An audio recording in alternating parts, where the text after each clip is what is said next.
Hello everyone, Assalamu alaikum. It's been a long time. I haven't created any video. Facebook, YouTube এ তেমন কোনো video publish করিনি। So এখন থেকে আবার regular আপনারা পাবেন আমাদের বিভিন্ন ধরনের tips and tricks YouTube Facebook content ক্রিয়েশনের উপরে যে কোনো ধরনের কোয়ারিজ আপনাদের সাপোর্ট সার্ভিসেস সব কিছু এখন থেকে আবার অ্যাভেলেবেল হচ্ছে। সো আজকের এই ভিডিওতে আপনাদের সাথে কিছু কোশ্চেন এবং অ্যান্সার দিয়ে শুরু করব। যে কোশ্চেনটি পাঠিয়েছে আমাদের একজন স্টুডেন্ট ইফতেখার আশরাফ। আমি কোশ্চেনগুলো অলরেডি একটা পিডিএফ তৈরি করেছি 1 থেকে 60, মানে টোটাল 60টা কোশ্চেন এখানে আছে আর কি 60। এবং যারা হচ্ছে এআই ভিডিও নিয়ে কাজ করতে চাচ্ছেন, এআই চ্যানেল তৈরি করতে চাচ্ছেন, ইউটিউব চ্যানেল, সো এখানে যে 60 কোশ্চেন আছে এই কোশ্চেনের অ্যান্সার আমি জানি না এখানে কতগুলো কোশ্চেন কী প্যাটার্নের কোশ্চেন আছে, বাট আমি চেষ্টা করব আমার এক্সপিরিয়েন্স থেকে অ্যান্সার করার জন্য। যেটা পারবো না সেটা আমি বলে দিব, যেটা আমি পারবো না এখানে কোনো কাহিনী নাই। তো চলেন আমরা সরাসরি চলে যাচ্ছি ভাইয়ের এখানে। প্রথম যে মেসেজটা আসছে এখানে, ভাই আমি একটা USA based kids YouTube short channel শুরু করেছি। এখন আমি pre school kids cartoon niche নিয়ে কাজ করছি। Picture style AI cartoon short বানাচ্ছি। আপনার কাছে কিছু গুরুত্বপূর্ণ গাইডেন্স চাইছিলাম যেন শুরু থেকে স্মার্টভাবে গ্রো করতে পারি। ডেফিনেটলি আই লাভ ইট। যারা স্মার্টভাবে গ্রো করতে চাচ্ছেন, শুরু করতে চাচ্ছেন, তাদের জন্য আমরা আছি। কথা না বাড়িয়ে আমরা সরাসরি চলে যাচ্ছি কোশ্চেনে। Okay, USA AI kids short channel question 1, USA preschool আর কিডস নিশ এখনও কি ভালো কাজ করে? ডেফিনেটলি ভালো কাজ করে। Because of pre school kids এই নিশ আজ থেকে আপনি যদি ইউটিউবের জার্নি দেখেন তখন থেকেই ছিল, এখনও আছে, ভবিষ্যতে থাকবে। ওকে, 2 নম্বর কোশ্চেন হচ্ছে এআই জেনারেটেড কিডস শর্টস ফিউচারে মনিটাইজ অ্যান্ড স্কেল করা সেভ হবে? Okay, not only kids shorts, যে কোনো ধরনের AI generated shorts video monetisation করা সম্ভব, স্কেল করা সম্ভব আন্ডার দ্য গাইডেন্স হচ্ছে ইউটিউবের যে গাইডগুলো আছে, যে পলিসিগুলো আছে, যে রুলসগুলো আছে। So I will not discuss about the rules and policy and guidance, it's a another part আর কি।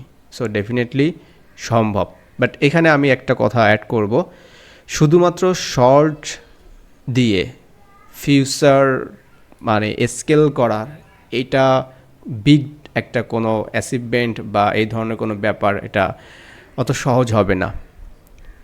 ফ্র্যাঙ্কলি স্পিকিং, শর্ট দিয়ে আপনার এখানে থাকা মানে ইউটিউবে থাকাটা এটা কখনোই একটা বেস্ট ডিসিশন না। আলটিমেটলি আপনাকে লং ফর্মে যেতে হবে, দ্যাটস দ্য বেস্ট অ্যান্সার। ওকে, 3 নম্বর হচ্ছে একই ক্যারেক্টার মেনটেন করা কি ভালো স্ট্র্যাটেজি? একই ক্যারেক্টার সানি মেনটেন করা কি ভালো স্ট্র্যাটেজি? লেটস সে যদি আপনার যে চ্যানেলটি আপনি শুরু করেছেন সেই চ্যানেলটি যদি কিডস রিলেটেড হয়, সো আপনি চেষ্টা করবেন একই ক্যারেক্টার রাখার জন্য।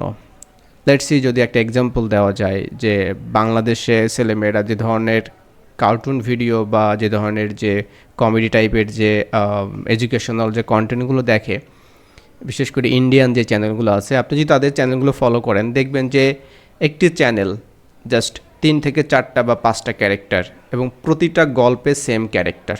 আশা করি বুঝতে পেরেছেন। 4 নাম্বার, শর্টসের জন্য ডেইলি আপলোড বেটার নাকি কোয়ালিটি মেনটেন করে কম আপলোড করা বেটার? আচ্ছা, অ্যান্সার হচ্ছে কোয়ালিটি মেনটেন করে ডেইলি আপলোড করা বেটার।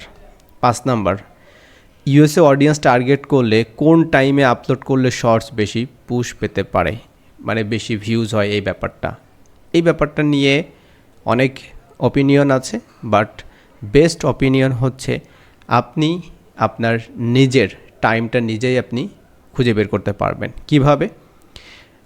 বাট আমি একটা টাইম আপনাদের সাথে শেয়ার করতে পারি, এটা অ্যাজ ইউজুয়াল আপনি গুগল করলেও পেয়ে যাবেন। এটা সবসময় ইউএসএর যে বেস্ট টাইমটা ফলো করে এটা হচ্ছে ইউএসএর ইভিনিং, অর্থাৎ বাংলাদেশে যেমন ইভিনিং থাকে ইউএসএর ইভিনিং। ওকে, আশা করি বুঝতে পেরেছেন। এখন ইউএসএ ইভিনিং মানে হচ্ছে বাংলাদেশে কোন সময়, এটা আপনাকে ক্যালকুলেশন করে বের করতে হবে।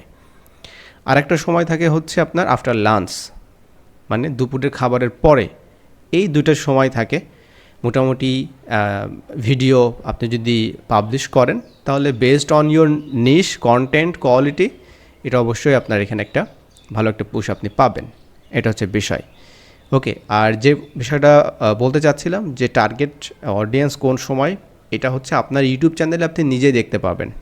সো এটা ইনিশিয়ালি পাবেন না, এটা আপনি কিছু ভিডিও পাবলিশ করার পর আপনার 28 ডেজ লেটার দেখা যাচ্ছে যে আপনার ভালো একটা আপনার ভিডিও লং শর্ট আপনি পাবলিশ করেছেন, তখন আপনি দেখতে পারবেন। ওকে, 6 নাম্বার, নতুন চ্যানেলে ফার্স্ট 30 থেকে 60 ডেজ এই কী স্ট্র্যাটেজি ফলো করা উচিত। খুবই গুরুত্বপূর্ণ একটা ব্যাপার। অ্যাকচুয়ালি এখানে আমি যে কোশ্চেনগুলো দেখতে পাচ্ছি এই কোশ্চেনটা দিয়ে না মানে এক একটা ভিডিও তৈরি করা সম্ভব আপনাদের। সো আমি এটা চেষ্টা করব আপনাদের সাথে খুব ডিটেলসে না গিয়ে একটু জাস্ট শর্টে কীভাবে অ্যান্সারগুলো দেওয়া যায় আশা করি আপনারা বুঝতে পারবেন। আর যদি এর থেকে খুব ভালো বেশি ডিটেলসের দরকার হয় তাহলে আমাকে স্পেসিফিকভাবে কোশ্চেনটা করবেন, কমেন্ট করবেন আপনার ভিডিওর নিচে, আমি চেষ্টা করবো এটা নিয়ে ডিটেলসে ভিডিও তৈরি করার জন্য। এখানে 30 থেকে 60 ডেজ যে স্ট্র্যাটেজিটা ফলো করা উচিত, আমি যদি 1 নম্বর এই অ্যান্সারটা পাওয়ার পরে আশা করি নিচে অনেকগুলো অ্যান্সার আপনি পেয়ে যাবেন আর কি। প্রথমত হচ্ছে আপনার চ্যানেলটা আপনি তো নেক্সট ফিক্সড করে ফেলেছেন যে আপনি এই টপিকের উপরে চ্যানেল তৈরি করবেন। আপনার প্রথম দিনে কাজ হচ্ছে আপনার টপিকের উপরে 10টা চ্যানেল খুঁজে বের করে তাদেরকে সাবস্ক্রাইব করে রাখা এবং তারা প্রতিদিন কোন সময় শর্ট, কোন সময় লং ভিডিও এবং কোন ধরনের কন্টেন্ট তারা পাবলিশ করে এটা ফলো আপে রাখা এবং তাদের প্রতিটা চ্যানেলে যাওয়ার পরে 10টা করে হায়েস্ট ভিউজ শর্ট এবং 10টা করে লং ভিডিও হায়েস্ট ভিউজ এই কন্টেন্টগুলোর টাইটেল, থাম্বনেইল, ট্যাগ সব কিছু কপি করে একটা শিট তৈরি করা অ্যান্ড সেগুলো অ্যানালাইজ করা। অ্যান্ড আপনার দেখতে হবে যে এটার ভিতর থেকে গ্যাপ খুঁজে বের করতে হবে যে এবং আপনি ওইটাকে আপনি রিক্রিয়েট করবেন এবং নিজের আইডিয়া দিয়ে, নিজের ক্যারেক্টার দিয়ে, নিজের স্টোরি দিয়ে এবং আপনি এটা টোটাল 1 থেকে 60 ডেজের একটা চ্যালেঞ্জ নেবেন এবং শুধুমাত্র ওই কন্টেন্টগুলোই পাবলিশ করবেন।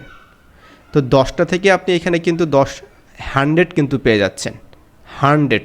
তো এই 100-এর ভিতরে অনেক কিছু বাদ যাবে, আপনি দেখবেন মোটামুটি সিমিলারিটিস একটা ব্যাপার আছে। দেন আপনি সেম স্টাইলের আপনি টাইটেল আপনার মতো করে আপনি থাম্বনেল সব কিছু সেম এবং হ্যাশট্যাগ তারপরে ট্যাগস এই বিষয়গুলো দিবেন আপনি দিয়ে আপনি এটা হচ্ছে আপনার 6 ডেজের স্ট্র্যাটেজি এবং আপনি চেষ্টা করবেন প্রথম ভিডিও থেকে দ্বিতীয় ভিডিওটার যেন আরও বেশি ভালো হয়, আরও বেশি স্টোরির জন্য এঙ্গেজিং হয়। ঠিক আছে, এখানে ভিডিও মেকিংয়ের যে স্ট্র্যাটেজি আছে সেটা আপনি অ্যাপ্লাই করবেন। দ্যাটস দ্য স্ট্র্যাটেজি এবং এটা ফলো করতে হবে 60 ডেজ। 7 নম্বর হচ্ছে শর্ট ফাস্ট পুশ পাওয়ার জন্য রিটেনশন বেশি ইম্পর্টেন্ট নাকি সোয়াইপ রেট? অবশ্যই রিটেনশন ইম্পর্টেন্ট বেশি। আপনি যদি দর্শক ধরে না রাখতে পারেন তাহলে আলটিমেটলি ইউটিউব কখনো এটা পুশ করবে না। 8 নম্বর হচ্ছে 10 সেকেন্ড শর্ট বেটার নাকি 20 থেকে 30 সেকেন্ডস বেটার? বেশিরভাগই হচ্ছে যে ব্যাপারটা কাজ করে যে 10 সেকেন্ডের শর্ট হচ্ছে সবথেকে বেশি আপনার ভিউজ এনে দেয়, এই বিষয়গুলো থাকে এবং ভাইরাল হওয়ার চান্স থাকে। একটা ভিডিও আপনার 10 সেকেন্ডে খুব ভালো একটা পর্যায়ে গেছে তার মানে যে প্রতিটা কন্টেন্ট 10-এ চলবে, নো। এটা আপনার 20 হতে পারে, 30 হতে পারে। এটা ডিপেন্ড করে আপনার কন্টেন্টের উপরে যে মানুষ যদি ওটা এঙ্গেজ থাকে এবং ওটা যদি হয় আপনি এন্টারটেইন অথবা এডুকেট করতে পারতেছেন এবং ওটা ধরে রাখছে তাহলে এটা 30 সেকেন্ডসেরও ভিডিও ভাইরাল হয়ে যাবে। 9 হচ্ছে থাম্বনেল কি শর্টের জন্য ইম্পর্টেন্ট? অবশ্যই ইম্পর্টেন্ট, থাম্বনেলের জন্য অবশ্যই ইম্পর্টেন্ট। টাইটেল সিম্পল রাখবো নাকি এসইও হেভি টাইটেল হবে?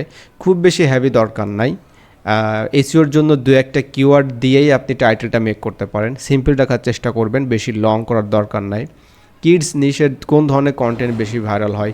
কিডস নিশে সাধারণত কোন ধরনের বেশি ভাইরাল হয় এটা দেখার জন্য যে কাজটা করতে হবে 10টা যে চ্যানেল আপনি খুঁজে বের করবেন সেই 10টার তাদের যে মোস্ট ভিউজ যে শর্ট ভিডিওগুলো আছে আপনি দেখলে আশা করি আইডিয়াটা পেয়ে যাবেন, বেস্ট অ্যান্সার আপনি পেয়ে যাবেন। এটা আমি আইডিয়া দিয়ে দিচ্ছি, ঠিক আছে, আমি ডিরেক্টলি বলছি না এটা। 12 হচ্ছে surprise, okay, toys, funny reaction, learning, music, colour, animals, daily activity, এটা আপনি আশা করি ওখানে দেখে নেবেন আর কি। আচ্ছা, 20 হচ্ছে এআই কার্টুন ভিডিওতে কোনো মিস্টেক অ্যাভয়েড করা সবচেয়ে ইম্পর্ট্যান্ট। দেখেন কার্টুন ভিডিও যেহেতু বাচ্চাদের জন্য, সো এই ব্যাপারটা খুবই সেন্সিটিভ একটা ইস্যু ইউটিউবের কাছে। সো আপনাকে এমন কন্টেন্ট তৈরি করতে হবে, আইদার তাদেরকে এন্টারটেইনমেন্ট করতেছেন, বাট সেই এন্টারটেইনমেন্টেরটা আপনার ফরম্যাট আছে, ঠিক আছে, বাংলাদেশি এন্টারটেইনমেন্ট না। অ্যান্ড আপনি এখানে এমন বিষয়বস্তু উপস্থাপন, এমন বিষয়বস্তু দেখাবেন না যেটা কিনা আসলেই কোনো মানে অথেন্টিক তো নাই, প্লাস উদ্ভট টাইপের জিনিসপত্র যেগুলো বাচ্চাদের কোনো কাজে আসে না, কাজে লাগে না। আপনারা যদি লক্ষ্য করেন দেখবেন বাজারে বিভিন্ন বই আছে যেটা লেখা থাকে যে 1 year কিডস বা সামথিং কিছু একটা, বা 3 years মানে 3 বছর বাচ্চাদের জন্য। সো 1 বছর বাচ্চাদের জন্য এক ধরনের আপনার বই থাকে, 2 বছর 3 বছর 4 বছরের বাচ্চাদের জন্য। সো আপনাকে এটাও কিন্তু একটা গুরুত্বপূর্ণ বিষয়। সো আপনি যে বাচ্চাদের জন্য তৈরি করবেন এটা একটা এজ একটা ভ্যারি করে। সো আপনি সেই বাচ্চাদের জন্য কোন ধরনের জিনিসপত্র আপনি দেখাবেন সেটাও অবশ্যই দেখতে হবে। এর জন্য বেস্ট হচ্ছে আপনার যে 10টা চ্যানেলের কথা বলছি, আপনি ওই 10টা চ্যানেল আপনি খুঁজে বের করে দেখবেন যে তাদের স্টাইলটা আপনি কন্টিনিউ করতে পারছেন। আশা করি কোনো মিস্টেক হবে না আপনি যদি সেটা ফলো করতে পারেন। ইউএসএ প্যারেন্টস কেন চ্যানেল ট্রাস্ট করে, এই জন্য কী কী বিষয় মেনটেন করা উচিত? আচ্ছা, ইউএসএ প্যারেন্টস চ্যানেল ট্রাস্ট করে শুধু ইউএসএ না, আপনি যদি আপনার নিজের বাচ্চার জন্য এমন কোনো চ্যানেল ভিডিও তার সামনে আপনি দিবেন না যেটা কিনা কোনোভাবেই তাকে এখন দেখানো উচিত না। সো একটা চ্যানেল সেটা এআই হোক আর যাই হোক না কেন, তো অবশ্যই এটা যদি তাকে এডুকেট করতে পারে, অবশ্যই হেল্পফুল হয়, তাহলে যে কোনো প্যারেন্টস এটা ট্রাস্ট করবে, এটা নিয়ে কোনো চিন্তা নেই। 22 নম্বর হচ্ছে ফুল লেন্থ কন্টেন্ট কখন স্টার্ট করা বেস্ট হবে? ফুল লেন্থ কন্টেন্ট প্রথম দিন থেকেই স্টার্ট করা বেস্ট হবে। আপনি চ্যানেলে অবশ্যই প্রথম দিন থেকে আপনি লং ফরম্যাটে ভিডিও ছাড়বেন, পাশাপাশি শর্ট ফরম্যাটে ভিডিও ছাড়বেন। ওকে। 23 নাম্বার, কত সাবস্ক্রাইবার ভিউ আসার পরে লং ফর্ম কন্টেন্ট অ্যাড করলে ভালো রেজাল্ট পাওয়া যায়? আচ্ছা, এই বিষয়টা হচ্ছে যে আমি যেটা পূর্বেই বলেছি, ডেফিনেটলি আপনাকে লং ফর্মে যেতে হবে আলটিমেটলি। ওকে। সো লং ফর্মের ভিডিওটা নির্দিষ্ট কোনো টাইম নাই, সাবস্ক্রাইবার নাই, আপনি ভিডিও ছাড়তে পারেন। প্রবলেম হচ্ছে প্রথম দিনে লং ফরম্যাটে ভিডিও ভিউজ হয় না, এই জন্য কেউ ছাড়ে না। কিন্তু দিন শেষে লং ফরম্যাটে ভিডিও না ছাড়লে আপনি আপনার সেই স্বপ্নের মানে যে জিনিসপত্রগুলো আপনি চাচ্ছেন খুব সহজে আপনি এই অর্থ দিয়ে নিতে পারবেন না, ঠিক আছে? তার জন্য লং ফরম্যাটে আপনার যেতে হবে। আচ্ছা, 24 হচ্ছে শর্ট অডিয়েন্সকে লং ফর্ম অডিয়েন্সে কনভার্ট করার বেস্ট স্ট্র্যাটেজি কী? এখানে আপনি শর্টে যেটা দেখাচ্ছেন ওটাই লংয়ে যেটা দেখাচ্ছেন ওটাই শর্ট।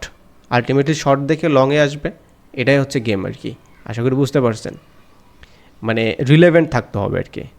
আচ্ছা, 25 হচ্ছে ইউটিউব অ্যালগরিদম নতুন কিডস চ্যানেলের ক্ষেত্রে সবচেয়ে বেশি কোন জিনিস অবজার্ভ করে?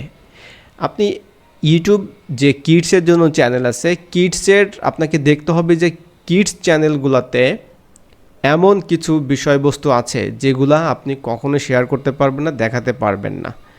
সো অ্যালগরিদম সেটাই দেখে যেটা বাচ্চাদের দেখানো যায় আর কি, এবং সেটা অবশ্যই এডুকেশনালগুলো সবথেকে বেশি প্রায়োরিটি পায়, এডুকেশনাল। 26 হচ্ছে এআই ভয়েস ব্যবহার করলে কোন ধরনের ভয়েস সেফ এবং এঙ্গেজিং? অবশ্যই পেইড টুলস আপনাকে ব্যবহার করতে হবে, ফ্রি ব্যবহার করলে কোনো ফায়দা হবে না আর কি। 27 নাম্বার হচ্ছে কনসিস্টেন্সি বেশি ইম্পর্টেন্ট নাকি এক্সপেরিমেন্টেশন? অবশ্যই দুটাই ইম্পর্টেন্ট, তবে আপনার এক্সপেরিমেন্টেশন থেকে হচ্ছে আপনার কনসিস্টেন্সিটা সবথেকে গুরুত্বপূর্ণ। আপনি যদি আজকে একটা ভিডিও পাবলিশ করেন, হয়তো এটা 2 জন ভিউজ হলো, ঠিক আছে, আপনি এটাতে কী এক্সপেরিমেন্ট করবেন? আপনি যখন 2টা করবেন, আপনি যখন 3টা করবেন, এবং এটা যদি প্রতিনিয়ত হয়, তাহলে আপনার এক্সপেরিমেন্টের রেজাল্টটাও আপনি ভালো খারাপ সব কিছু জাস্টিফাই করতে পারবেন। ওকে। সো কনসিস্টেন্সি হচ্ছে ইজ দ্য কি। 28 নম্বর হচ্ছে আপনি হলে এখন আমার জায়গায় থাকলে নেক্সট 3 মান্থস কী এক্সিকিউট করতেন? আমি সেটা অলরেডি আপনাকে বলে দিচ্ছি, ওই যে 60 মান্থসের যে ব্যাপারটা আছে, এটা মানে আমি কেন, যে কোনো ভালো কন্টেন্ট ক্রিয়েটার ওর সবাই একই স্টাইল ফলো করতেছে বর্তমানে, এবং এটাই করে থাকে আর কি। আচ্ছা, তারপরে হচ্ছে 29, অনেকেই বলে নতুন ইউটিউব চ্যানেল খোলার পরে 5-7 দিন ওয়েট করে তারপর ভিডিও পাবলিশ করতে, এটা কতটা সঠিক? সো ইউটিউব চ্যানেল আপনার কাছে যদি রেডি থাকে, আপনি প্রথম দিনেই আপনি ভিডিও পাবলিশ করতে পারেন, কোনো প্রবলেম নাই। আচ্ছা, এটাই মানে ইউটিউবের তরফ থেকে কখনো বলা হয় নাই যে আপনাকে 5 to 7 days you have to wait then you can upload video, no, এই ধরনের কোনো বিষয় বলা হয় নাই। আচ্ছা, চ্যানেল ক্রিয়েট করার পর ইমিডিয়েটলি ভিডিও থেকে বেটার না কিছুদিন ওয়েট ফর অ্যালগোরিদম। আচ্ছা, এখানে কিছু বিষয় মানুষ বিভিন্ন ধরনের টিপস অ্যান্ড ট্রিক্স যে ভিডিওগুলো দেখে থাকে, আলটিমেটলি এটার সাথে কোনো ধরনের কোনো রিলেভেন্সি নাই। আপনি আপনার video ready, channel ready, publish করে দিবেন, that's it, follow with the guidance, that's it. 31 আছে নতুন চ্যানেলে ফার্স্ট আপলোডের আগে কি অপটিমাইজেশন করা উচিত? অবশ্যই profile set up, banner, about, keywords, channel verification সবই এখানে অবশ্যই অপটিমাইজেশন করতে হবে আপনাকে সুন্দরভাবে। ওকে, ফার্স্ট ভিডিও আপলোড করার সময় কি চ্যানেলে অলরেডি কিছু শর্ট রেডি রাখা উচিত?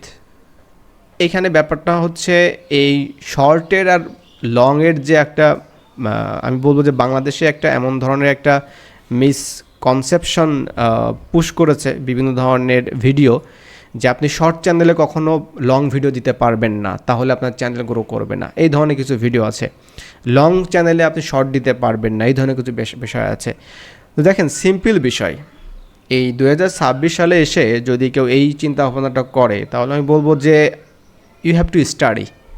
আপনার একটু স্টাডি করা দরকার আছে এখানে, ঠিক আছে? যে আর অডিয়েন্স যারা আপনারা দেখছেন ভিডিওটা আর কি, কারণটা হচ্ছে যে ইউটিউব যে প্ল্যাটফর্মটা তৈরি করছে, এখানে লং প্লাস শর্ট দুটা, এবং এখানে আরও একটা আছে আপনার, সেটা হচ্ছে আপনি সেখানে পোস্ট শেয়ার করতে পারবেন। এটা নিয়ে কেউ কথা বলে না। তো একটি চ্যানেলে একটি নিশ, আপনি সেখানে অবশ্যই আপনার নিশ রিলেটেড শর্ট এবং অবশ্যই লং ভিডিও আপনি সিমিলটেনিয়াসলি আপনি সেখানে পাবলিশ করতে পারবেন। এটা কোনো টাইম ফ্রেমওয়ার্ক নাই যে এতদিন পর এত ভিউজ হলে এতটা আপলোড হওয়ার পর শর্ট, তারপরে এই ধরনের কোনো বিষয় এখানে নাই। নতুন চ্যানেলে প্রথম 10 থেকে 20টা আপলোড হিস্ট্রি কেমন হওয়া উচিত, যেটা অলরেডি আমি বলে দিচ্ছি আপনার অ্যান্সার। ইউটিউবে কি নতুন চ্যানেলে শুরুতে টেস্ট করে? যদি করে তাহলে কোন বিষয় অ্যাভয়েড করা উচিত? নতুন চ্যানেলে এখানে টেস্টের কোনো বিষয় নাই, টেস্ট ফেস্ট এগুলো কিছু না। বিষয়টা হচ্ছে আপনার নিশের উপরে আপনি কন্টেন্ট পাবলিশ করতেছেন কিনা, যেটা নিশের উপরে আপনি ইউটিউব চ্যানেল তৈরি করেছেন, এটা হচ্ছে মেন জিনিস। 40 number, new channel sandbox period বলে যেটা অনেকেই বলে, এটা কি সত্যি? যদি সত্যি হয় তাহলে সেটা কতদিন থাকে? আচ্ছা, এই স্যান্ডবক্স পিরিয়ড নামে অফিসিয়ালি ইউটিউব কখন এটা বলে নাই যে এই বিষয়গুলো আছে। এটা হচ্ছে কন্টেন্ট ক্রিয়েটরদের একটা একটা দেওয়া একটা নাম আর কি। ব্যাপারটা হচ্ছে এটাকে বলা হয় আর কি স্যান্ডবক্স পিরিয়ড। দেখুন, নতুন একটা চ্যানেল বা নতুন একটা বিজনেস আপনি কখনোই কিন্তু শুরুর দিকে কিন্তু ভালো করতে পারবেন না, এটা স্বাভাবিক। সেম জিনিসটা হচ্ছে এই ইউটিউবে যখন আপনি ভিডিওগুলো পাবলিশ করা শুরু করেন, ইউটিউব কিন্তু আপনার সম্পর্কে খুব বেশি জানে না, আপনার দর্শক সম্পর্কে জানে না, আপনার খুব বেশি ডেটা নাই। সো আপনি ধীরে ধীরে যখন কন্টেন্ট পাবলিশ করবেন, মানুষ যখন আপনার ভিডিও দেখবে, ইউটিউব তখন কিন্তু অ্যালগরিদমে বুঝতে পারবে যে আপনার আসলে অডিয়েন্স কারা, আপনি কোন ধরনের ভিডিও পাবলিশ করতেছেন, আপনার সিটিআর কেমন, ওয়াচ টাইম কেমন হচ্ছে, এই সব কিছু কিন্তু ইউটিউবের কাছে তথ্যগুলো থাকবে। তখন সে কিন্তু বেশি বেশি মানুষের কাছে নিতে পারবে। আর এই যে সময়টা ধরা হয়, এটা যেটা বলেছি আমি আপনাদের সাথে, এবং এই সময়টা হচ্ছে স্লোলি কাজ করে থাকে। এটা হতে পারে 28 দিন থেকে 3 মাস পর্যন্ত হতে পারে। এবং অনেকেই কন্টেন্ট ক্রিয়েশনে এটা অনেকে বলে থাকে যে স্যান্ডবক্স পিরিয়ডে আছে এটা, এবং এটা করুন ওটা করুন, এই ধরনের বিভিন্ন ফায়দা হবে। আলটিমেটলি ব্যাপারটা হচ্ছে ফায়দা তখনই হবে আপনি যখন ভালো ভালো কন্টেন্ট আপনি পাবলিশ করবেন, এবং নিয়মিত যখন পাবলিশ করবেন আপনার নিশের উপরে। এবং যত বেশি কন্টেন্ট থাকবে, ইউটিউব তত বেশি আপনার সম্পর্কে জানতে পারবে, এবং সে দ্রুত আপনার এটা নিয়ে ভালোভাবে সে আরও মানুষের কাছে রিচ করতে পারবে। সো এটা আসলে নির্দিষ্ট কোনো টাইম না, এটা অফিসিয়াল কোনো বিষয় না, এটা আনঅফিসিয়াল একটা ব্যাপার স্যাপার এখানে আছে। তো নিয়মটা কি? নিয়মটা হচ্ছে আপনি জাস্ট কাজ করে যাবেন, এটাই হচ্ছে বেস্ট অপশন। বাকিটা হচ্ছে আপনি নিজে এক্সপেরিমেন্ট করতে পারবেন। ওকে, আচ্ছা, এখানে 41 হচ্ছে প্রথম ভিডিও আপলোডের পরে যদি ভিউজ কম আসে তাহলে কি স্টাইল কন্টিনিউ করা উচিত নাকি দ্রুত নিশ চেঞ্জ করা উচিত? একদমই করা যাবে না। প্রথম ভিডিও কেন, আপনি যদি ওয়ার্ল্ডের বেস্ট যত ইউটিউবার আছে আপনি দেখেন না, বর্তমান মিস্টার বিস্টের হচ্ছে 500 মিলিয়নের ওর চ্যানেল, তাই না? আপনি ওর যদি অ্যানালিটিক্সগুলো দেখেন বা ওর বিভিন্ন রিসার্চগুলো দেখেন, তাহলে বুঝতে পারবেন যে সে সাবস্ক্রাইবার কত দিনে কত অর্জন করছে, কতটা ভিডিও পরে কেমন ভিউজ হয়েছে। সেটা জাস্ট এটা বিগ একটা এক্সাম্পল। এছাড়াও আপনি অসংখ্য ইউটিউবার পাবেন। সো প্রথম ভিডিওতে আপনি কখনো আশা করবেন না যে আপনার প্রথম ভিডিওতে 1 লাখ ভিউজ হবে। কিভাবে আশা করেন আপনি? বিশ্বের যত ইউটিউবার আছে আপনি যদি তাদেরকে লক্ষ্য করেন, সো একটা ভিডিও দিয়ে আসলে কেউ কখনো সেলিব্রিটি হয় নাই বা ফেমাস হয় নাই, বা তাদের এই ব্যাপারগুলো নাই। তাদের লিস্টে অনেক স্ট্রাগল আছে, অনেক কাজ আছে, অনেক ভিডিও আছে। সো একটা ভিডিও দিয়ে কখনোই আপনি ওই এক্সপেরিমেন্ট করতে পারবেন না যে এটা আপনার কাজ করছে না। সো অবশ্যই আপনি কোয়ালিটি মেনটেন করে যদি কন্টিনিউ ভিডিও পাবলিশ করতে থাকেন, অবশ্যই সেখান থেকে আপনার ভিউজ আসবে। সো কখনো এটা চেঞ্জ করা যাবে না হুটহাট করে। ওকে, 42 ইউএসএ কিড শর্ট চ্যানেলের জন্য দিনে কয়টা short upload safest and best? এটা আপনি 1 থেকে 2টা করতে পারেন, কোনো অনায়াসে সমস্যা নাই, 2-3টা করতে পারেন। শর্ট আপলোডের মাঝে কত ঘন্টা গ্যাপ রাখা উচিত? আচ্ছা, খুব ভালো একটা কোশ্চেন করেছেন। অনেকেই আমরা যেটা কাজটা করি, একদিনে আমরা 5-6টা একসাথে আমরা শর্ট আপলোড করি, দেন এক সপ্তাহ কোনো খবর থাকে না। সো এই কাজগুলো করা যাবে না। আপনার কাছে যদি 7টা কন্টেন্ট থাকে, আপনি চেষ্টা করবেন প্রথম দিনে 7 দিনে 7টা এবং শিডিউল করে আপনি রাখবেন এবং প্রতিদিন একই সময় আপনি পাবলিশ করবেন, ঠিক আছে? আর যদি একদিনে যদি 2টা করতে চান, অবশ্যই আমি যেটা বলেছি যে অবশ্যই আফটার লাঞ্চ অ্যান্ড হচ্ছে ইভিনিং, এই সময়টাতে আপনি আমি ধরে নিই যে দুপুর 2টা এবং সন্ধ্যা 6টা, ওকে? আচ্ছা, শর্ট দিয়ে শুরু করলে লং ফর্ম কন্টেন্ট অ্যাড করার বেস্ট টাইমিং কখন? এটা কোনো টাইমিং নেই, যেটা বলেছি যে আপনি এই কনসেপ্টটা সম্পূর্ণ রং, যে শর্ট দিয়ে শুরু করলে লংয়ের ঝামেলা বা কখন করব, হ্যাঁ কবে করব। আপনি প্রথম দিন থেকে আপনি লং শর্ট উভয় আপনি পাবলিশ করতে পারবেন, কোনো সমস্যা নাই, ওকে? 45 কিডস নিশে এআই কন্টেন্টের ফিউচার কেমন দেখছেন? অবশ্যই ভালো, যে কোনো নিশের উপরে কাজ করতে পারেন। শর্টস ভাইরাল হলে সাবস্ক্রাইবার না বাড়লে কি সেটি ফলো করা উচিত? আপনার নিশটা খুবই গুরুত্বপূর্ণ, যে নিশের উপরে আপনি কাজ করতেছেন অবশ্যই সেখানে আপনি যদি কোয়ালিটি শর্টস যদি আপনার থাকে এবং সেটা যদি হেল্পফুল থাকে, ওকে, নিঃস্বার্থভাবে থাকে, তাহলে অবশ্যই সাবস্ক্রাইব এখানে বাড়বে, না বাড়ার কোনো কারণ এখানে নাই। আর স্ট্র্যাটেজি ফলো করবেন? অবশ্যই আপনাকে ভালো কন্টেন্ট তৈরি করতে হবে, এটাই হচ্ছে স্ট্র্যাটেজি। এটা আপনি যতই আপনি সেটিং করেন না কেন, অমুক টাইম তমুক টাইম, কোনো কাজ হবে না যদি কন্টেন্ট ভালো না হয় এবং মানুষের মন জয় করার মতো একটা কন্টেন্ট, ওকে? ইউএসএ অডিয়েন্সের জন্য অডিও মিউজিক কতটা ইম্পর্টেন্ট? অবশ্যই ইম্পর্টেন্ট, অনেক ভালো ইম্পর্টেন্ট এটা, এবং সেটা পেইড আপনাকে অডিও মিউজিক এগুলো ব্যবহার করা সবথেকে নিরাপদ। সিম্পল কন্টেন্টে কি বেশি কাজ করে নাকি হাই এডিটেড কন্টেন্ট? আচ্ছা, হাইলি এডিটেড কন্টেন্ট কখনোই খুব বেশি যে ভালো কাজ করে না এটা না, করে, কিন্তু সিম্পল কন্টেন্টটা সবথেকে বেশি ভাইরাল হয় বা আপনার হচ্ছে সাবস্ক্রাইবার এনে দেয়, এটা গ্যারান্টি আর কি সিম্পল কন্টেন্টে। আচ্ছা, তারপরে প্রি স্কুল অডিয়েন্সের জন্য অ্যাটেনশন ধরে রাখার বেস্ট টেকনিক কি? প্রি স্কুল অডিয়েন্স আমি যেটা বলেছি, অবশ্যই সেটা এডুকেশনাল যদি কন্টেন্ট হয় তাহলে অবশ্যই সেটা কিন্তু আপনার অ্যাটেনশন ধরে রাখবে আর কি, এবং কন্টেন্টটা স্টোরিটা হচ্ছে আপনার এই অ্যাটেনশন ধরে রাখার মূল কারিগর আর কি। আচ্ছা, এআই কার্টুন চ্যানেল গ্রো করতে সবচেয়ে আন্ডাররেটেড স্ট্র্যাটেজি কোনটা? ওকে, আন্ডাররেটেড স্ট্র্যাটেজি এটা গুরুত্বপূর্ণ একটা বিষয় এখানে বলেছেন। আমরা সবাই স্টোরি কন্টেন্ট এই বিষয় নিয়ে এসইও করা, হ্যাঁ এই বিষয়গুলো নিয়ে সবাই আমরা কথা বলি, কিন্তু একটা বিষয় আছে, এটা হচ্ছে micro expression loops and sound psychology. মানে এখানে আপনার যদি ভিজুয়ালটা অনেক সময় যদি উলটপালট হয়, তারপরে যদি সাউন্ড কোয়ালিটি যদি পারফেক্ট থাকে, তাহলে কিন্তু মানুষ এটা কন্টিনিউ করে। আর একটা গুরুত্বপূর্ণ ব্যাপার হচ্ছে যে বাচ্চারা যখন কন্টেন্টগুলো দেখে, তখন কিন্তু দেখা যাচ্ছে আপনার যে ক্যারেক্টারগুলো তৈরি করছেন, এই ক্যারেক্টারগুলো অনেক সময় রোবোটিক স্টাইলে আর কি মুভমেন্ট করে বা বিষয়গুলো। সো এই বিষয়গুলো আসলে খুব সূক্ষ্মভাবে দেখা উচিত। এবং সাউন্ডের ব্যাপারটা হচ্ছে আপনার সাউন্ড মানে এখানে লেটসি পায়ে হাঁটার শব্দ, বাতাসের শব্দ বা আকাশে রেইনিং সাউন্ডগুলো, মানে যখন যে সিনারিওগুলো হচ্ছে, এই সাউন্ডগুলো শব্দগুলো খুবই মানে এটা সাইকোলজিক্যাল একটা ব্যাপার আছে এখানে। কারণ যে ক্যারেক্টার যে মুখের নড়াচড়া বা কথা বলা এক্সপ্রেশনগুলো যদি রোবোটিক স্টাইলে মনে হয়, তখন বাচ্চারা কিন্তু এটা আসলে এনজয় করে না, তখন কিন্তু স্কিপ করে চলে যাবে আর কি। হ্যাঁ, এই বিষয়গুলো খুবই মানে এটা আন্ডাররেটেড, এটা দেখতে হবে আর কি, এটা ডেপথ একটা স্ট্র্যাটেজি আর কি। 51 নিউ চ্যানেলে একই নিশ মেনটেন করা কি বেশি ইম্পর্ট্যান্ট? অবশ্যই একই নিশ মেনটেন করা খুবই ইম্পর্ট্যান্ট। চ্যানেল ডেথ হয়ে যাওয়ার মেন কারণগুলো কী? অনেকগুলো কারণ আছে। প্রথমত হচ্ছে আপনি মাল্টিপল নিশ আপনি চ্যানেল তৈরি করে ফেলেছেন, আপনি কোনো রেগুলারিটি নাই, কোনো কনসিস্টেন্সি নাই। তারপর হচ্ছে আপনি যে কন্টেন্টগুলো পাবলিশ করতেছেন সেটা কোনো ডিমান্ডেবল কন্টেন্ট না, কোনো রিসার্চ নাই, জাস্ট ইচ্ছামতো কন্টেন্ট পাবলিশ করতেছেন। এবং ইউটিউব আসলে আপনার যে নিশের আপনি কাজ করেন, এই নিশটা হচ্ছে মাল্টিপল স্টাইলের আপনি নিশ মিক্স করে ফেলছেন। ইউটিউব ধরতেই পারে না যে আসলে আপনার টার্গেটেড অডিয়েন্স কাদের কাছে পৌঁছাবে। এক দিন এক সময় আপনি ভিডিও পাবলিশ করতেছেন, কোনো অডিয়েন্সের সাথে কোনো এঙ্গেজমেন্ট আপনার নাই। সো মাল্টিপল রিজন আছে এখানে। তারপরেও ইউটিউবের যে পলিসি আছে, গাইডলাইন, যেটা হচ্ছে কমিউনিটি গাইডলাইন বিভিন্ন আছে, তো এইগুলো কারণে তো অনেক সমস্যা হয়েই থাকে আমাদের। আর এটা হচ্ছে আমাদের নিজেদের তৈরিকৃত বিভিন্ন কারণ আছে আর কি। হ্যাঁ, 53 হচ্ছে বিগিনার হিসেবে এখন আমার সবচেয়ে বেশি কোন জিনিসের উপর ফোকাস করা উচিত? সবথেকে বেশি ফোকাস করা উচিত হচ্ছে how to make quality content. অবশ্যই কোয়ালিটি কনটেন্ট আপনাকে তৈরি করতে হবে, যেটা কিনা যে আন্ডাররেটেড স্ট্র্যাটেজির মধ্যে বিষয়গুলো বলছি আর কি। আপনি একই গল্প তৈরি করতে পারেন ভিন্ন ক্যারেক্টার দিয়ে, কিন্তু অবশ্যই সেটা সেই রকম হতে হবে। স্টোরি, ভিজুয়াল, সাউন্ড, এভরিথিং এবং ক্যারেক্টার, যে বিষয়গুলো বললাম আর কি, সাউন্ড সাইকোলজির ব্যাপারটা। ইউএসএ কিডস অথবা প্রি স্কুল শর্টসের জন্য ডেসক্রিপশন কীভাবে লিখবো? লেখা ভালো সিম্পল ডেসক্রিপশন দিলে হবে নাকি কিওয়ার্ড বেস এসইও? অবশ্যই কিওয়ার্ড বেস এসইও ডেসক্রিপশন দিবেন।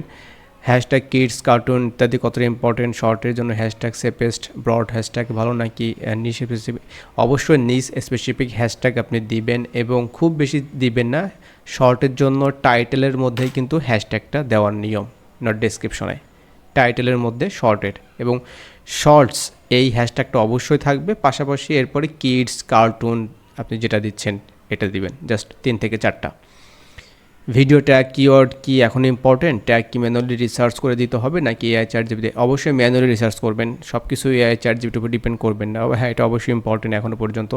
ডেসক্রিপশন, হ্যাশট্যাগ, ট্যাগস এগুলোকে চ্যাট জিপিটি জেনারেট করবে। সেপেস্ট অবশ্যই আপনি নিজে এটা রিসার্চ করে দেন আপনি দিবেন, সব কিছু আপনি এআই বা জেনারেটেড করে দিবেন না। আর অবশ্যই সাকসেসফুলি কম্পিউটার তাদের চ্যানেল অ্যানালাইসিস করে আপনি তাদেরগুলো দিতে পারেন।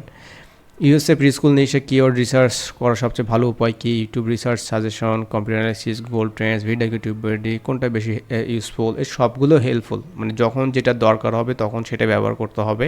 কোর্সের ভিতরে এই বিষয়গুলো সুন্দরভাবে আপনাদের দেখাই দেওয়া হয়েছে আর কি, আশা করি ওটা দেখে নেবেন আর কি। কম্পিউটার অ্যানালাইসিস করার সময় সবথেকে বেশি কোন মেট্রিক দেখবো আর কি? কম্পিউটার অ্যানালাইসিস করার সবথেকে বেশি বিষয়বস্তু দেখবেন যে তারা কত ফ্রিকোয়েন্টলি ভিডিওগুলো পাবলিশ করে, কোন নিশের উপরে, কোন ধরনের কন্টেন্ট, তাদের স্টোরি কেমন, ক্যারেক্টার কেমন, ভিজুয়াল, সাউন্ড, তাদের টোটাল মানে জিনিসটা ভালোভাবে দেখতে হবে আর কি। হ্যাঁ, এই ম্যাট্রিক্সটা। আচ্ছা, তারপরে views, upload frequency, retention, title pattern, এগুলো তো নর্মাল, এগুলো তো দেখবেন। তাদের টাইটেলটা পূর্বেই বলেছি আমি, তাদের টাইটেল, ডেসক্রিপশন, থাম্বনেল, এইগুলো, হ্যাঁ, টপিক রিপিটেশন, এই ব্যাপারগুলো দেখবেন। কিডস শর্টসের জন্য টাইটেল বা ডেসক্রিপশন, হ্যাশট্যাগ, ওগুলোর মধ্যে সবচেয়ে বেশি ইম্প্যাক্ট কোনটার জন্য? এখানে কিডস শর্টের জন্য। এখানে ডেসক্রিপশনটা খুব বেশি ইম্পর্টেন্ট না শর্টের জন্য। এখানে হচ্ছে আপনার অডিও, টাইটেল, হ্যাঁ, আর মেন হচ্ছে আপনার কন্টেন্টটা, ঠিক আছে? চ্যানেল অ্যানালিটিক্সের এর ডাটা সবচেয়ে ইম্পর্টেন্ট শুরুতে। সব ডাটাই এখানে আপনার important.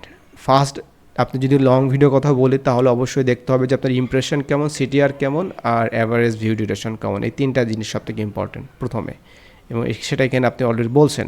CTR, average view duration, retention, swipe rate, হ্যাঁ, সাবস্ক্রাইব গেইন হচ্ছে কিনা, এটা অবশ্যই ইম্পর্টেন্ট আর কি। রিটার্নিং ভিউস সবই ইম্পর্টেন্ট, বাট প্রথম ওই 3টা দেখলে এনাফ। কখন বুঝবো একটা শর্ট ফেল করছে আর কখন বুঝবো অ্যালগরিদম এখন টেস্ট করছে? এটা ভিউজ আপনি যখন দেখবেন যে ভিউজ হচ্ছে না, তার মানে বুঝতে হবে যে সামথিং কিছু একটা, সেটা আপনি বুঝতেই পারবেন যে কন্টেন্টে ভিউজ হচ্ছে না। তখনই আপনি এটা নিয়ে কাজ করবেন, চেঞ্জ করতে পারেন, কন্টেন্ট স্টাইল চেঞ্জ করতে পারেন, হ্যাঁ, কন্টেন্ট আপনার স্ক্রিপ্ট চেঞ্জ করতে পারেন এই বিষয়গুলো নিয়ে, ঠিক আছে? অ্যালগরিদম টেস্ট অলওয়েজ টেস্ট করতে থাকে। ভাইরাল ভিডিও রিপিট করা উচিত নাকি আইডিয়া টেস্ট করা উচিত? আচ্ছা, ভাইরাল ভিডিও যদি হয় একটা ভাইরাল ভিডিও, সো ওইটার কনসেপ্ট নিয়ে আপনি আরেকটা তৈরি করতে পারেন, but not similar, different must be. USA audience target করলে কপিরাইট ফ্রি মিউজিক কোথা থেকে নেওয়া সেফেস্ট? আমার মতে কপিরাইট ফ্রি মিউজিক না ব্যবহার করাই ভালো। এই শব্দটাই একটা ফাঙ্কি মাঙ্কি শব্দ। কিছু আছে ইউটিউবের কিছু ফ্রি মিউজিক আছে, কিন্তু ইউটিউবের যে ফ্রি মিউজিক আছে এগুলো দিয়ে আলটিমেটলি আপনার এই ইউএসের অডিয়েন্স যে সাউন্ড সাইকোলজি আছে ধরে রাখাটা কঠিন হয়ে যাবে। প্রিমিয়াম আপনাকে যেতে হবে আর কি। হ্যাঁ, 77 AI generated kids content future meditation review pass করার জন্য এখন থেকে কোন নিয়ম ফলো করা উচিত? এখন থেকে কোন নিয়ম? উপরে যা কিছু আছে সবই ফলো করতে হবে আর কি। আচ্ছা, কিডস কন্টেন্ট রুলস নিয়ে বিগিনার হিসেবে কোন মিস্টেক সবচেয়ে বেশি হয়? যেটা হচ্ছে আপনি কিডস কন্টেন্ট তৈরি করতে অবশ্যই কিডস গাইডলাইন ফলো করতে হবে, এটা হচ্ছে বিষয় আর কি। মানে কিড কন্টেন্ট যে রুলস আছে এটা আপনাকে জানতে হবে, তারপরে আপনার অবশ্যই সেইগুলো মেনে কাজ করতে হবে, কন্টেন্ট তৈরি করতে হবে। ইউটিউব কিডস নিচে ডিমোনেটাইজেশনে হওয়ার কমন কারণগুলো কি? অনেকগুলো কারণ আছে, তার মধ্যে অন্যতম কারণ হচ্ছে বর্তমানে সবাই কপি কন্টেন্ট তৈরি করতেছে এবং কন্টেন্টের ভিতরে নিজেদের কোনো ভ্যালু তারা অ্যাড করতে পারতেছে না। অনেকে ডিরেক্টলি শুধু এআই থেকে তৈরি করে জাস্ট পাবলিশ করে দিচ্ছে। সো এখানে অনেকগুলো মাল্টিপল রিজন আছে আর কি। আচ্ছা, চ্যানেল গ্রো হওয়ার পর স্পন্সর অ্যাফিলিয়েট ইনকাম কিটস নিশে পসিবল কি? হ্যাঁ, এগুলো পসিবল, অ্যাফিলিয়েট পসিবল, স্পন্সরশিপও পসিবল আর কি। একই ক্যারেক্টার ইউনিভার্স বিল্ড করা, যেমন Sunny plus friends, long term brand. অবশ্যই আপনি যেটা বলছি এটা অবশ্যই আপনি ক্যারেক্টার আপনি ইউনিভার্স এটা বিল্ড করতেই পারেন, সমস্যা নাই। ওকে, যদি 90 ডেজ কন্টেন্ট আপলোড করা রেজাল্ট কম আসে তখন চেঞ্জ করা উচিত। হ্যাঁ, যদি 90 দিন আপনি দেখেন যে আপনার এই কন্টেন্টগুলো খুব বেশি ওইভাবে মানুষের রিচ পাচ্ছে না, তাহলে আমার মনে হয় যে আপনার যে নিশ এবং আপনার নিশ স্ট্র্যাটেজি, যে কন্টেন্ট যে স্ট্র্যাটেজিটা আছে, এটা আপনাকে অবশ্যই একটু চিন্তা ভাবনা করতে হবে যে অ্যাকচুয়ালি এটা ডিমান্ডেবল না এবং এটা মানুষ আসলে পিপল আর নট ইন্টারেস্টেড, তখন অবশ্যই আপনাকে চেঞ্জ করতে হতে পারে। বিগিনার হিসেবে ইউটিউবের জন্য অ্যানালিটিক্স রিপোর্ট প্রতিদিন দেখা উচিত। এখন দেখা উচিত মানে কি, এটা মানে মানুষ এমনি দেখে আর কি, এটা আপনি অটোমেটিক দেখবেন, আমি না বললেও দেখবেন আর কি। হ্যাঁ, প্রথম 1000 সাবস্ক্রাইবার পাওয়ার ফাস্টেস্ট বেস্ট, এখানে ফাস্টেস্ট রিয়েলিস্টিক স্ট্র্যাটেজি হচ্ছে বেসড অন ইয়োর কন্টেন্ট। আপনার অবশ্যই নিশের উপরে আপনি কোয়ালিটি শর্ট ভিডিও এবং লং ভিডিও দুটো পাবলিশ করতে থাকবেন। আপনি যদি আজ 0 সাবস্ক্রাইবার এআই কিট সার্চ শুরু করতেন, তাহলে প্রথম 30 দিনে এক্স্যাক্টলি এক্সিকিউশন প্ল্যান কী হতো? প্ল্যান এখানে অলরেডি আলোচনা করে ফেলছি। So that's all about AI Kids Shorts channel question and answer 1 to 60. So if you guys enjoyed this video, please give a thumbs up and comment below, and if you have any queries, definitely you can message in our Powerful Tutors Facebook page. So no more delay, see you in the next video. Have a good day. Allah Hafiz. Assalamu alaikum.